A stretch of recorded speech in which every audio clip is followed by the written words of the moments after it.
What is up, guys? It's the Sound Alchemist here with Gersh1, and we're back at it to answer your questions in another episode of For the Greater. That was a good one on your part. It hurt. This is a video series where we answer your questions. Just comment down below, put a question in front of your question, because we get to those questions first. And that is what Vukasin Ivovic did. Exterminatus is effective in eradicating life from a surface of a planet. But is there any kind of weapon or machine that can destroy an entire planet? And if yes, who has it? So, there is a weapon of mass destruction, and it is known as The Death Star. Yeah. But there's something similar to it, and it is the Blackstone Fortress. It's actually a pretty cool looking. I was gonna say machine. Yeah, I guess it's a machine. Yeah. It powers itself. Right. So, and then who's in control of it? Abaddon. Well. So here's the thing, right? So, the Blackstone Fortress itself is just a really powerful AI created by the Necrons, probably. Right. Now the Necrons hated the warp. Yet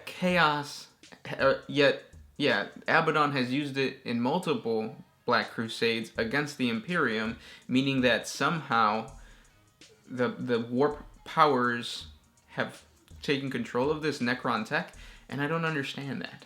Like, it doesn't make sense to me. I feel like the Black Fortress, that's what it's called, right? Mm-hmm. is essentially like a pylon. But it's not. Yeah. I mean, it's... Because these things, I want to say they were used in the War of Heaven against the old ones. So, like, they're, like, super powerful, and, like, they're fighting Catan and whatnot. Mm-hmm. So these things are, like, at Catan level. So they're, like, super powerful. They'll destroy freaking, I think, not just planets, but they're able to, like, rip apart stars. Yeah. Like, that's how powerful they are, so... Yeah, but it's I guess I need to watch the Battlefleet storyline, because it explains that. Because when I was doing the lore for the Blackstone Fortresses, it talked about the Black Crusades, and it talked about how when the Imperium actually was able to crack it open, go inside and explore, they found that nobody was powering it. Like, it was powered by something otherworldly. So they made it seem like it was chaos. But if it's Necron tech, it's not going to be chaos. It's not going to be psychic powers. It's just going to be, robotic AI or something like that. It's interesting. Comment down below. Tell us what you think. Right. And again, there's more beings that are, like, at planet-destroying levels, such as, like, the Chaos Gods and the Catan before they were put into shards. Yeah. But, yeah. Next question. This one's by Brandon W. Hickman. Do you guys think that the Vestroyan Firstborn will ever get new plastic models? Yeah. I think so. I feel like the Imperial Guard, like that whole span of, like, the whole line of models should get their own, at least an upgrade sprue. Like, just keep the basic sprue, but then add, like you do to Space Marine chapters. Do we have a Imperial Guard Codex yet, or an Astra Militarum Codex? It was one of the first ones that came out. And it's, like, one of the best codices that came out. Like, It made the Imperial Guard, like, a top-tier army. How is that even possible? I am completely... I don't know too much about the meta anymore at all. We need to play more games. Yeah. It's been a while. Jeez. It's been since last year. Yeah. Well, that was, like, 2 months ago. But, yeah. Next question comes from Coolest Ron. Can Space Marine chapters have their own personal Imperial Guard regiments? Certain ones did. During the Great Crusade, yes, they did. Like the Luna Wolves had their own private Imperial Guardsmen. The Scythonian Guard, I believe? Yeah. Sounds right. Yeah. Now, during the 40K world... or during the 40K time frame, it's a little difficult because of the Horus Heresy. They don't want the Space Marines to have that much control over Imperial Guard regiments. But the best example is the Astral Claws taking control of the Imperial Guard in their sector during the Bad App War. Right. Which we still need to finish. Yeah, I will. Someday. Yeah. But yeah, they took control of Imperial Guardsmen, and what was cool is that one Space Marine would be the captain of the platoon or unit. I don't really know, or can't remember, but they would go off and they would do their thing. And I don't know why, but that just looks so cool in my mind. Like, yeah, just a regular Space Marine towering above everybody, and you got the freaking soldiers on there. It would be cool if they can create rules for that. Yeah. That would be awesome to play. Good question. Next one. This one's by Dare Troll. Could the Imperium survive an uprising of the Primaris Marines? Everyone is suspecting them to be corrupted, but what would happen if this was actually true? I think they would survive. I think it would be extremely devastating. Because it's like they're everywhere now. Mm-hmm. I feel like if they did like revolt or rebel, they would be doing it under the command of Belisarius Cawl, meaning it'd be a huge civil war with the Adeptus Mechanicus, the Primaris, going up against the I guess you could say the stagnation, the decay of the Imperium. Yeah. Was that a gnat? Nat King Cole. I agree. Next question comes from Damien Wrath. What would happen if Mass Effect Universe and 40K had to meet and fight? Who do you think would win? 40K, hands down.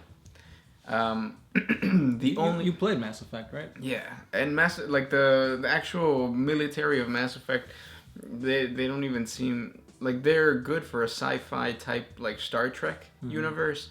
But against the Imperium, where like the Imperium is all about war, they wouldn't survive. The only ones that might have a fighting chance,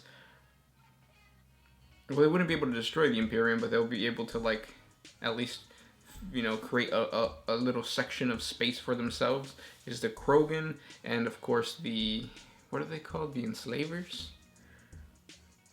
I forget what they're called, but like the main bad guys of the entire thing. I don't play Mass Effect. I don't know. But I agree with what this guy said. Thank you. Next one. This one is by John Carter. What would be the most effective thing for Kroot to eat in order to ensure their next evolution? I was thinking perhaps Eldar, so they could gain psychic powers, and then it could have some serious and interesting consequences for the Tau Empire and the 40K universe in general. I always like that Tau can't use Psychers, but I feel like it's a weapon that they should be interested in acquiring, especially once they understand the full terror of chaos and psychic power is the only effective weapon against demons. Go ahead. Okay, I don't think it would be a good idea for the Kroot to eat the Eldar because psychic abilities would be very, very tricky to take control of. Mm-hmm. Aside from the fact that the Tau Empire completely says, no, you can't do that. Right. There have been instances of Kroot eating Eldar and gaining psychic abilities. There's a story where there was an Eldar. There was a Kroot tribe that had camouflage abilities and they could shapeshift because of consuming Eldar. So that is something that has happened before, but I believe the Tau were like, nah, and they like butchered them down. Yeah, because I think it would come back to bite them. It would be like what happened to humanity when Psychers started rising up. When Psychers started rising up, it led to the Age of Strife. That and the Men of Iron. But rogue Psychers started appearing all over. So imagine the small Tau Empire, and then all of a sudden you have Kroots running around like with their heads, blowing other people by just like staring at them or something like that. And not just that, but you also run a huge risk of having an uncontrolled Psyker open up a warp portal to, demon realms and stuff. Yep. Then you get the Enslavers coming in. Oh. Mm-hmm. It's basically the Imperium 2.0. Next question comes from Muller Pottergeider. Belisarius Cawl is 10,000 years old, being a massive robo-centipede at this point. Can we assume that at this point, he's just a brain in a jar or a robot that replaced the actual Cawl a while ago? I think he's an actual, I think it's still Cawl. So, this goes back to the whole idea of what makes you you. I don't think that it's just a brain. I think it's his brain that's alive. It's his brain in like certain organs, because currently there's been like studies showing that you have a smaller like brain in your stomach And when the brain is separated from the body, well, I mean, number one, you're not going to survive very long, but number two, like, they work hand in hand. So like what's in your stomach kind of dictates what's going on in your mind in terms of what pheromones are being sent. So it all builds up to like your characteristic, your personality, who you are is really just a bunch of hormones firing in your head. Like your aggression level, all hormones in your head. So if you get rid of everything but just the brain, I don't think that would be Call. So I think that there's more inside of him. And yes, he's still Call. Let me just say what all you guys are thinking right now. Gersh, how high are you? Very, very. Because I've taken... okay, so I was majoring in nursing, and my minor was philosophy. Yeah. So based on that, you were talking about individualism, okay?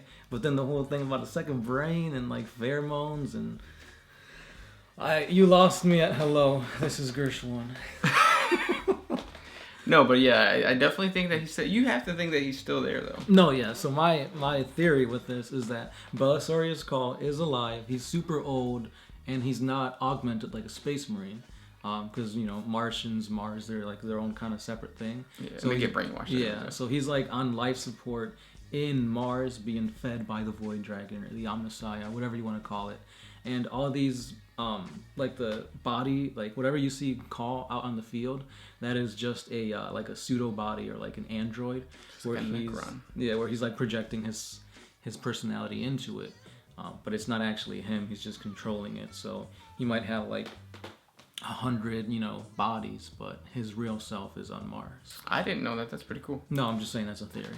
Oh, I thought that was it. No, I'm just saying that's what I think, you know, Call's doing. Because, I mean, for somebody that important for the whole Mars and Adeptus Mechanicus to be out and perhaps get killed, I feel like that's too much of a risk that Mars and the whole, you know, I don't know, Skitarii and Omnissiah religion can't afford his loss. Yeah, that makes sense. Yeah. Well... yeah, I guess. Because I was going to say, well, he's not a Fabricator General, right? He's never been? No. So how come the Fabricator General... how come there's been multiple Fabricator Generals? Doesn't he appoint them specifically? He does? I think so, doesn't he? I don't know. I thought the Fabricator General was above Belisarius Cawl. We'll have to go back and research that. Because it's been a while since I've looked into it. Research the thing about the stomach and the brain, because it's going to blow your mind. Trust me. Your stomach tells your brain what to do. And you're not that special. When people come up to you and say, you can do whatever you want. No, you are limited by your stomach? By the things inside of your body, by your biology. Well, yeah, I mean, if you say, oh, I'm going to fly, you can't because you're biologically not able to. No, but I'm saying to the extent where, like, even levels of stress that affect you, levels of, like, how happy you are, though that's all chemicals in your mind. And if you get into a car accident, bump your head, and that messes up things in your brain, you won't be the same person. I guarantee you. I'll forward you my 15-page paper that I did on individuality for my finals, and we'll have a very exquisite conversation. I'll have little side notes where we talk about the stomach and the brain. I'll be sure to bring my monocle and my top hat. We'll converse next to the fireplace. Next to the fireplace, I have a cane. And those are the questions for today. Where did this video go, guys? I hope you guys enjoyed these videos, and we have more for you coming pretty soon. Don't forget to jump on over to Patreon. We have an exclusive for the Greater WAAAGH Patreon edition. Now I'm starting to see things. Okay, that's your brain, you know, projecting these. Yep, things. that doesn't exist because in reality, nothing exists. Exactly. One Mind Syndicate signing out.